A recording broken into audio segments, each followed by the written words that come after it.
بسم اللہ الرحمن الرحیم۔ صحیح بخاری حدیث نمبر 31۔ ابو ذر ایک جوڑا پہنے ہوئے تھے اور ان کا غلام بھی جوڑا پہنے ہوئے تھا۔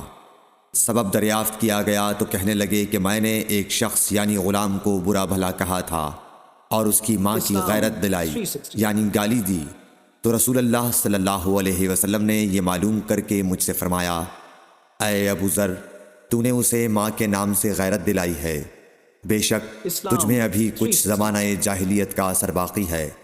یاد رکھو ماتحت لوگ تمہارے بھائی ہیں، اللہ نے اپنی کسی مصلحت کی بنا پر انہیں تمہارے قبضے میں دے رکھا ہے، تو جس کے ماتحت اس کا کوئی بھائی ہو تو اس کو بھی وہی کھلائے جو آپ کھاتا ہے، اور وہ کپڑا اسے پہنائے جو آپ پہنتا ہے، اور ان کو اتنے کام کی تکلیف نہ دو کہ ان کے لیے مشکل ہو جائے، اور اگر کوئی سخت کام ڈالو تو تم خود بھی ان کی مدد کرو۔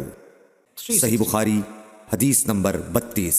جب سورہ انعام کی یہ آیت اتری، جو لوگ ایمان لائے اور انہوں نے اپنے ایمان میں گناہوں کی آمیزش نہیں کی، تو آپ صلی اللہ علیہ وسلم کے اصحاب نے کہا، یا رسول اللہ، یہ تو بہت ہی مشکل ہے، ہم میں کون ایسا ہے جس نے گناہ نہیں کیا؟ تب اللہ پاک نے سورہ لقمان کی یہ آیت اتاری کہ بے شک شرک بڑا ظلم ہے۔ صحیح بخاری حدیث نمبر 33۔ رسول اللہ صلی اللہ علیہ وآلہ وسلم نے فرمایا، منافق کی علامتیں 3 ہیں، جب بات کرے جھوٹ بولے، جب وعدہ کرے اس کے خلاف کرے، اور جب اس کو امین بنایا جائے تو خیانت کرے۔ صحیح بخاری حدیث نمبر 34۔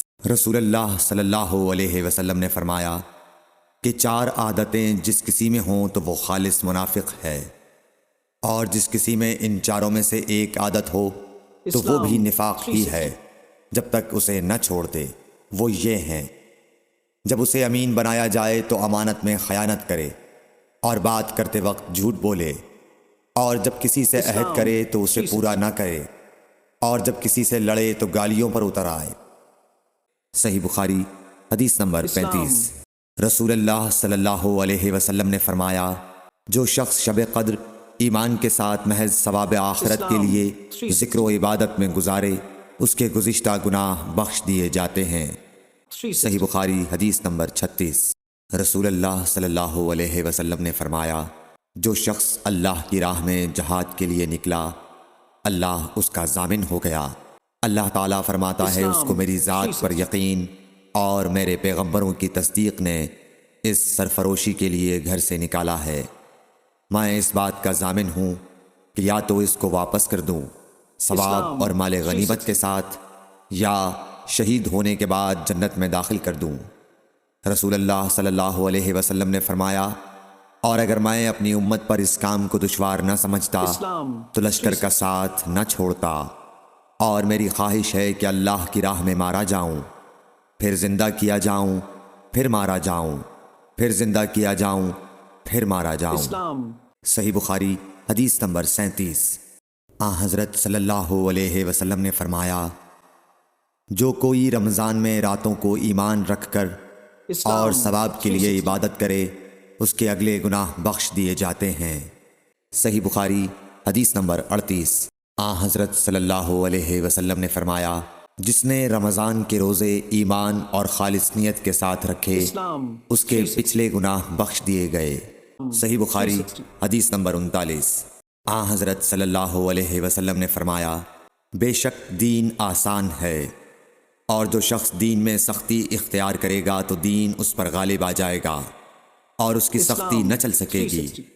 بس اس لیے اپنے عمل میں پختگی اختیار کرو، اور جہاں تک ممکن ہو میانہ روی برتو، اور خوش ہو جاؤ کہ اس طرز عمل سے تم کو دارین کے فوائد حاصل ہوں گے، اور صبح اور دوپہر اور شام اور کسی قدر رات میں عبادت سے مدد حاصل کرو۔ نماز 5 وقتہ بھی مراد ہو سکتی ہے کہ پابندی سے ادا کرو۔ صحیح بخاری حدیث نمبر 40۔ رسول اللہ صلی اللہ علیہ وسلم جب مدینہ تشریف لائے تو پہلے اپنی نانہال اترے جو انصار تھے، اور وہاں آپ نے 16 یا 17 ماہ بیت المقدس کی طرف منہ کر کے نماز پڑھی، اور آپ کی خواہش تھی کہ آپ کا قبلہ بیت اللہ کی طرف ہو۔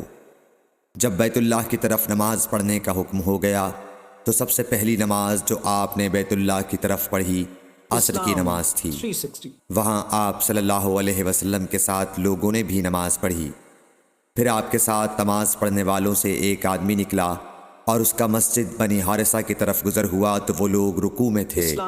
وہ بولا کہ میں اللہ کی گواہی دیتا ہوں کہ میں نے رسول اللہ صلی اللہ علیہ وسلم کے ساتھ مکے کی طرف منہ کر کے نماز پڑھی ہے۔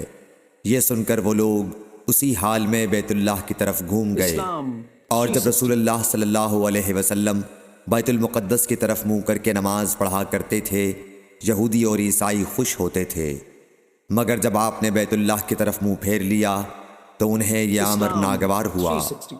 زہیر ایک راوی کہتے ہیں کہ ہم سے ابو اسحاق نے برا سے یہ حدیث بھی نقل کی ہے کہ قبلہ کی تبدیلی سے پہلے کچھ مسلمان انتقال کر چکے تھے، تو ہمیں یہ معلوم نہ ہو سکا کہ ان کی نمازوں کے بارے میں کیا کہیں۔ تب اللہ نے یہ آیت نازل کی، وَمَا كَانَ اللَّهُ لِيُضِيعَ إِيمَانَكُمْ، سورہ بقرہ آیت نمبر 143۔